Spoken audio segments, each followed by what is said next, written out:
नमस्कार, आप देख रहे हैं आज तक। मैं हूं गौरव सावंत। इस वक्त की बड़ी खबर पश्चिम बंगाल से, जहां राजनीति में भवानीपुर एक बार फिर केंद्र में है। भवानीपुर उपचुनाव में प्रचार का आज आखिरी दिन है।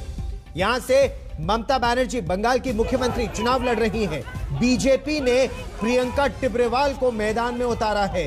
बीजेपी ने आज आरोप लगाया कि टीएमसी समर्थकों ने दिलीप घोष पर हमला किया। ये तस्वीरें देखिए, ये तस्वीरें गौर से देखिएगा इन तस्वीरों को। हमले के आरोपों के बाद शुभेंदु अधिकारी ने खुलकर टीएमसी और ममता बनर्जी को घेरा।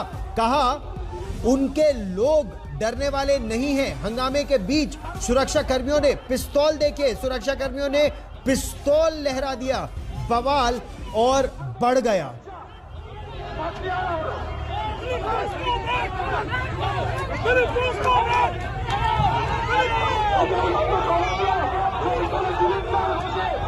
इन तस्वीरों को जरा गौर से देखिए। भवानीपुर में दिलीप घोष उस समय प्रियंका टिब्रेवाल के लिए कैंपेन कर रहे थे, अलग अलग वार्ड्स में जाने का प्रयास कर रहे थे।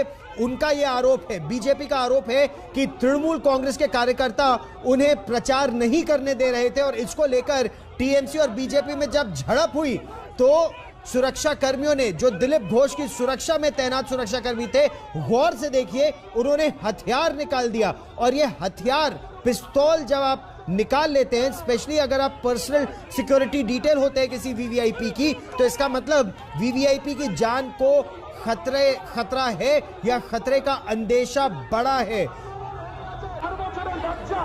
सुनिए। सिचुएशन बहुत नाजुक है। इलेक्शन कमीशन कुछ नहीं कर रहा है। इलेक्शन कमीशन को तुरंत कार्रवाई करना चाहिए। पूरा हालत बहुत नाजुक है। सिचुएशन डेमोक्रेटिक तरीके से चुनाव होने का माहौल भी नहीं है, लेकिन भाजपा वर्कर आखिरी दम तक ये चुनाव लड़ेगी और हम लोग जमीन नहीं छोड़ेंगे। और आज तक संवाददाता अनुपम मिश्रा इस समय मेरे साथ जुड़ रहे हैं ज्यादा जानकारी के लिए। अनुपम, आखिर स्थिति एकाएक ऐसे कैसे गरमाई कि पिस्तौल निकालने की नौबत आ गई? हुआ क्या? गौरव, देखिए आज आखिरी और वो शुरुआत हुई दिलीप घोष के भवानीपुर में चुनाव प्रचार कार्यक्रम के दौरान, जहां पर दिलीप घोष जैसे ही पहुंचे चुनाव प्रचार करने, वहां पर टीएमसी कार्यकर्ता एकत्रित हो गए। उन्होंने दिलीप घोष को टीज करना शुरू किया। टीज किस बात पर करना शुरू किया? इस बात पर कि दिलीप घोष का पद चला गया है, प्रदेश अध्यक्ष पद से उनको हटा दिया गया है। अब जब टीएमसी कार्यकर्ताओं ने उनको टीज करना शुरू किया तो बीजेपी कार्यकर्ताओं ने भी नारेबाजी शुरू की।